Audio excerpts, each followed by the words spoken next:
สวัสดีท่านผู้ชมทุกท่านเอาล่ะบอกตรงๆเลยนะสติกเกอร์ลายเมาแมวขายเลขที่ไลน์สโตร์สติกเกอร์ลายเมาแมวมีเลือกสรรถึง32แบบอาทิเช่นสงสัยนอนเขินอายหรือบอกชอบหรือไม่สบายคุณก็สามารถใช้สติกเกอร์ลายนี้ได้ตามอัธยาศัย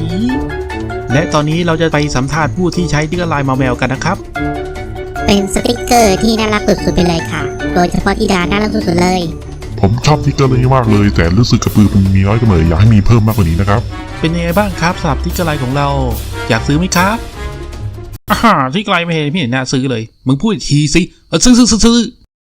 ลิงก์อยู่ในคำอธิบายวิดีโอและคอมเมนต์